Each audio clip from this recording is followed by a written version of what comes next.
Everyone, welcome back to 20+ classes. मैं हूं आपके साथ पंकज। बच्चों, हमने लास्ट जो आपने वीडियो देखी होगी वो आपकी डिसोल्यूशन की आई थी, मतलब पार्टनरशिप वाली बुक की। डिसोल्यूशन हमारा खत्म हो चुका था कॉन्सेप्ट वाइज, सिर्फ हमने उसका क्वेश्चन करना था।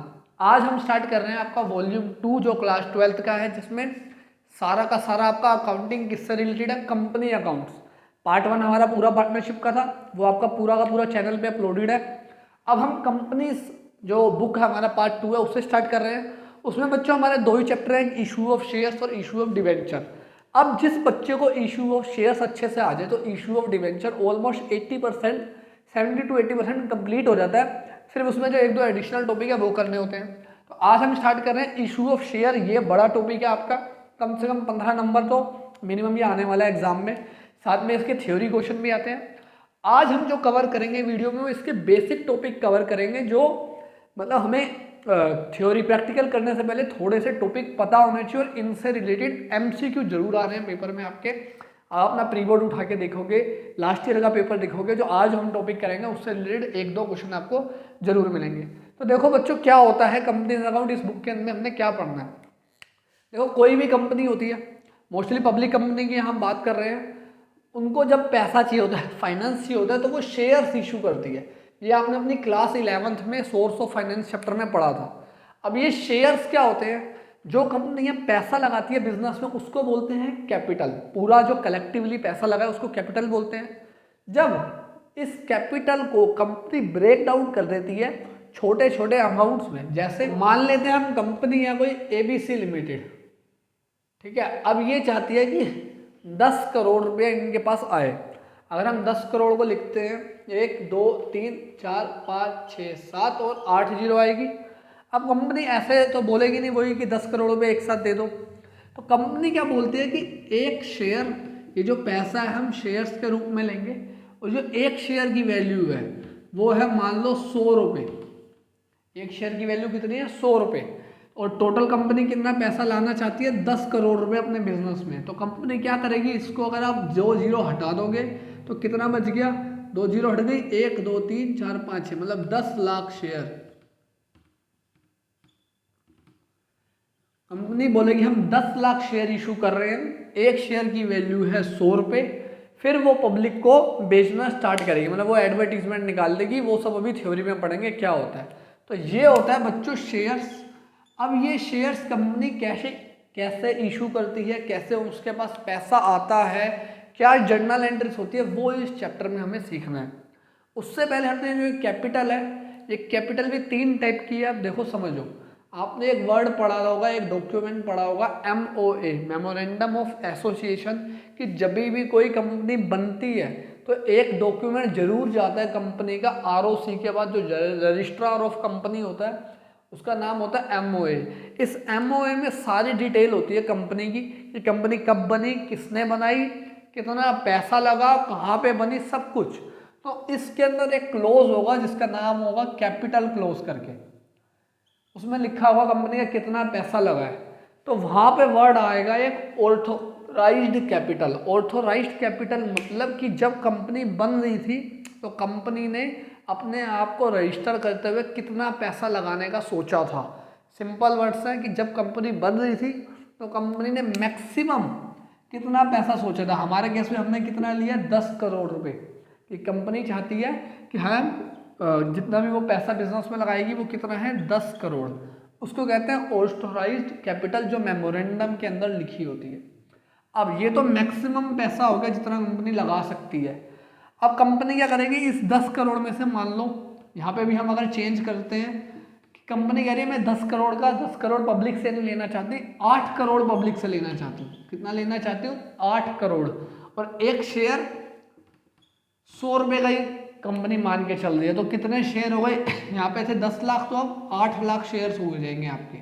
8 लाख को 100 से मल्टीप्लाई करोगे तो आपका 8 करोड़ रुपये आ जाएगा। देखो और समझते हैं, ये हो गया 8 लाख शेयर्स आ गए यहाँ पे। अगर कंपनी 8 करोड़ इशू करना चाहती है शेयर, अब 10 में से जितने 10 करोड़ में से मतलब जितनी ऑथोराइज्ड कैपिटल है उसमें से जितना वो पब्लिक को इशू कर रही है, यहाँ पे हमारे केस में कितना कर रही है, ऑथोराइज्ड कैपिटल तो 10 करोड़ है, लेकिन कंपनी पब्लिक को कितना है बोल रही है कि हमें शेयर बेचने हैं 8 करोड़ के। तो उसको कहते हैं इशूड कैपिटल। जो कैपिटल कंपनी शेयर्स मतलब पब्लिक को दे रही है शेयर्स के रूप में, उस कैपिटल को कहते हैं issued capital. It is a part of authorised capital. अभी मैं दिखाऊंगा आपको इसका क्वेश्चन में कैसे आता है। अब इशूड, हमने तो पब्लिक को बोला 8 करोड़ रुपए के हमें शेयर खरीदने हैं, लेकिन जरूरी थोड़ा ना कंपनी सारे खरीद ले। मान लेते हैं सिर्फ 7 करोड़ रुपए के शेयर कंपनी पब्लिक ने खरीदे, तो जितने शेयर्स पब्लिक ने खरीद लिए, सब्सक्राइब कर लिए, उसको बोलते हैं सब्सक्राइब्ड कैपिटल। तो 3 चीज़ें हैं, 3 टर्म है। ये वो कैपिटल है जो मैंने पेपर्स में लिखी है, मैं इतना पैसा मैक्सिमम लगा सकता हूँ बिजनेस में। ये वो है जो एक्चुअल में मैंने पब्लिक को बोला कि आप मेरे पास आओ और इतना पैसा मेरी कंपनी में लगाओ शेयर्स के रूप में। और ये वो है जो एक्चुअल में कंपनी ने मतलब पब्लिक ने खरीदे मेरे शेयर। 8 करोड़ में से 7 करोड़ खरीद लिए। हो सकता है 8 करोड़ भी पूरे के पूरे बिक गए होते, पर कभी भी इससे ज़्यादा नहीं हो सकते। कभी भी इशूड कैपिटल ऑथोराइज्ड कैपिटल से ज़्यादा नहीं हो सकती। ऐसे ही सब्सक्राइब्ड कैपिटल कभी भी इशूड कैपिटल से ज़्यादा नहीं हो सकती। इशूड ऑथोराइज्ड कैपिटल से ज़्यादा नहीं हो सकती, सो सब्सक्राइब्ड इशूड से ज़्यादा नहीं हो सकती। ऐसे ही एक MCQ आता है पेपर में कि उसमें 4 ऑप्शन दिए होते हैं। पहले इशूड कैपिटल लिखा होता है और फिर ऑथोराइज्ड फिर सब्सक्राइब, या पहले ऑथोराइज्ड लिखा होता है फिर आपका इशूड लिखा होता है और फिर सब्सक्राइब। तो 4 ऑप्शन दिए होते हैं, उसमें से एक सेलेक्ट करना होता है कि कौन सा सही है। ये हो गया टाइप्स ऑफ कैपिटल। 3 टाइप के कैपिटल सीख लिए हमने। अब आगे सीखते हैं जो जहाँ से हमारा मेन चैप्टर धीरे धीरे स्टार्ट होगा। अब देखो हमने क्या बोला कि एक शेयर कितना रुपए का, 100 रुपये का। कि जो एक शेयर अगर आप मेरी कंपनी का खरीदना चाहते हो तो वो 100 रुपये की वैल्यू है उसकी। अब कंपनी के बाद 2 ऑप्शन है, या तो सारा पैसा एक साथ ले ले, उसको बोलते हैं लमसम, कि अगर मैं एक शेयर खरीद रहा हूँ तो पूरे 100 रुपये एक साथ ले ले मेरे से। दूसरा ऑप्शन क्या है, इसको इंस्टॉलमेंट में ले, एक साथ ना लेके इंस्टॉलमेंट में ले, कि भाई 10 रुपये तो अभी दे दो, 10 रुपये बाद में दे देना, फिर 10 रुपये बाद में दे देना, और जो बाकी बच गया वो बाद में दे देना। ठीक है। और इस वैल्यू को, जो शेयर की वैल्यू है, इसको बोलते हैं फेस वैल्यू या फिर नॉमिनल वैल्यू। जो एक्चुअल में उसकी वैल्यू है जितने पे वो इशू हुआ था, इसको क्या बोलते हैं, फेस वैल्यू या फिर नॉमिनल वैल्यू ऑफ शेयर। और अब देखो जो ये अलग अलग रेट पे मतलब इंस्टॉलमेंट में पैसा जा रहा है, इनको क्या बोलते हैं, जब पहली बार कोई कंपनी को एप्लीकेशन देता है, पब्लिक कहती है हाँ हमें आपका पैसा खरीदना है, सॉरी आपका शेयर खरीदना है, तो उस पैसे को बोलते हैं एप्लीकेशन मनी। क्या बोलते हैं, एप्लीकेशन मनी। जब पब्लिक कंपनी को एप्लीकेशन देती है कि हमें आपका शेयर खरीदना है, फिर कंपनी के ऊपर है वो शेयर बेचे ना बेचे। अगर कंपनी शेयर बेचती है तो उसको बोलते हैं अलॉटमेंट। क्या बोलते हैं, अलॉटमेंट। अलॉटमेंट मतलब अब कंपनी पब्लिक को शेयर दे रही है कि हाँ भाई आपके 10 शेयर के पैसे आए थे, ये लो 10 शेयर, 5 शेयर के पैसे आए थे, ये लो 5 शेयर। इसके बाद होता है फर्स्ट कॉल। जैसे हमने क्या लिया, 10 रुपये यहाँ आ गए, इसको मान लेते हैं 30, तो ये हो गया एप्लीकेशन का पैसा, ये हो गया अलॉटमेंट का पैसा, और ये 10 रुपये हो गया फर्स्ट कॉल का पैसा। जब इसके बाद और दोबारा पैसा कंपनी मांगेगी उसको बोलेंगे 10 कॉल। और लास्ट होता है सेकंड एंड फाइनल कॉल। कितना होता है, लास्ट को क्या बोलते हैं, या तो सेकंड या फिर फाइनल कॉल। अब 10 और 30 40 और 1 50 रुपये यहाँ हो चुके हैं, 100 में से 50 और बच गए, तो फाइनल कॉल का अमाउंट कितना हो गया, 50 रुपये। ये होता है इंस्टॉलमेंट मेथड। पेपर में आपका इंस्टॉलमेंट ही आता है, एक साथ पैसे नहीं मांगते। बहुत कम ऐसा वाला केस आता है कि जिसमें पैसे लमसम हो, क्योंकि लमसम वाला क्वेश्चन बहुत छोटा होता है और जो इंस्टॉलमेंट वाला क्वेश्चन होता है वो बहुत बड़ा जाता है पूरा लाइन वाइज। अभी ये जो पूरा चैप्टर है ना बच्चों, जर्नल एंट्री के ऊपर है। इसमें कुछ जर्नल एंट्री से आपने वो सीखनी है, और वर्किंग नोट कि कितना पैसा आया, कितना गया, कितना एडजस्ट हुआ। अगर ये 2 चीज़ें आपको आ गई इस चैप्टर में, बहुत ईजी ये चैप्टर हो जाता है, क्योंकि जितने आपने बुक में क्वेश्चन कर लिए वैरायटी के अलग अलग, उससे बाहर क्वेश्चन नहीं आता।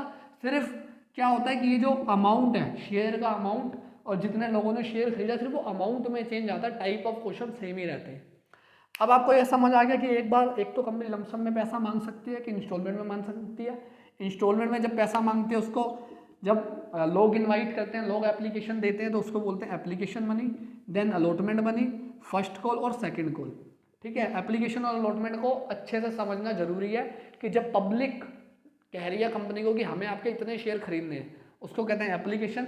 फिर कंपनी जितने शेयर एक्चुअल में दे रही है उन्हें, उनको बोलते हैं अलॉटमेंट। अभी और अच्छे से इसे हम सीखेंगे।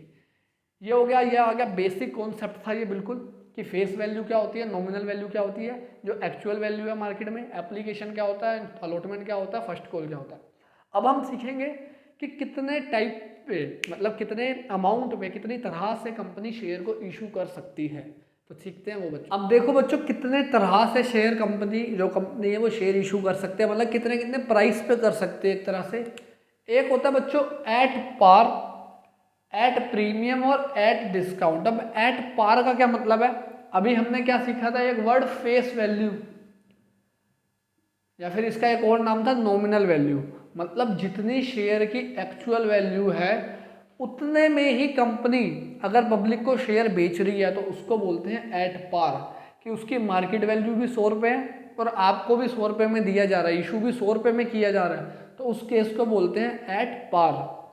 अब अगर कंपनी 100 रुपये वाला शेयर 120 रुपये में बेच रही है, आपको 20 रुपये एक्स्ट्रा ले रही है, तो इसको बोलते हैं issue of share at premium. Extra पैसा लिया जा रहा है आपसे, तो ये जो 20 रुपये एक्स्ट्रा लिए जा रहे हैं फेस वैल्यू से और इशू प्राइस का जो डिफरेंस है, इसको बोलते हैं प्रीमियम का अमाउंट। अब लास्ट एट डिस्काउंट, कि अगर 100 का शेयर आपको अगर 80 रुपये में मिल जाए तो उसको बोलते हैं discount. But as per companies act कोई भी कंपनी डिस्काउंट में शेयर इशू नहीं कर सकती पब्लिक को। अभी हम पढ़ेंगे कि डिस्काउंट में कहाँ कब शेयर इशू हो सकते हैं, पब्लिक को डिस्काउंट में शेयर इशू नहीं हो सकते। एमसीक्यू बन के आता है बच्चों यहाँ से 1 नंबर का, समझ आ गया, पार, प्रीमियम और डिस्काउंट।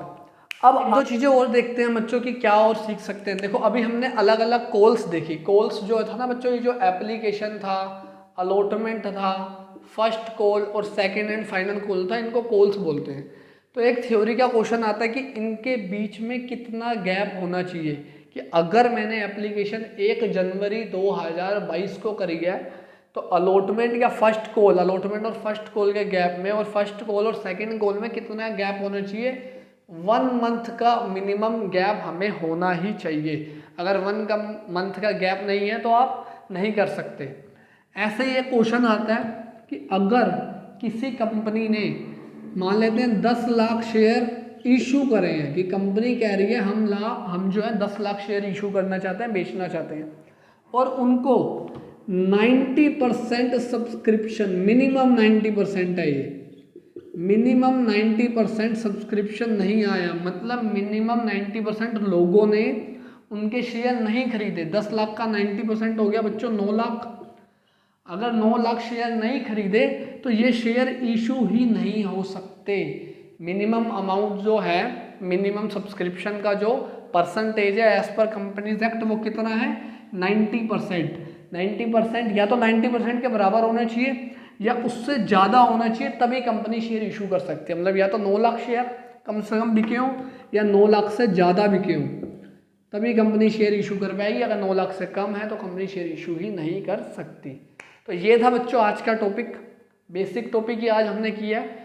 आज हमने कोई जर्नल एंट्री नहीं करी है, बट जो सेकंड जो हमारी अब वीडियो आएगी कल, वो बहुत सबसे इम्पोर्टेंट अगर मैं मानूँ इस चैप्टर में वो होगी, क्योंकि उसमें बेसिक करवाया जाएगा सारी जर्नल एंट्रीज कैसे बनती है। रिटर्न में मैं आपको नोट्स भी प्रोवाइड कराऊंगा कि इसके नोट्स आपको कहाँ मिलेंगे।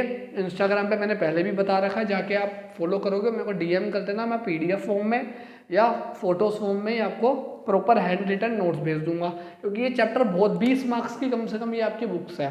और इशू ऑफ शेयर नहीं आया तो बच्चों डिवेंचर भी नहीं आएगा, क्योंकि दोनों के कॉन्सेप्ट मैंने आपको बताया 80% सेम है। अब आप ये थ्योरी करो, इससे रिलेटेड एमसीक्यू करो कि कंपनीज क्या होती है, और थ्योरी आपकी 11 से रिलेटेड भी है जो भी अभी हमने कवर करनी है। तो मिलते हैं बच्चों नेक्स्ट वीडियो में। Thank you everyone.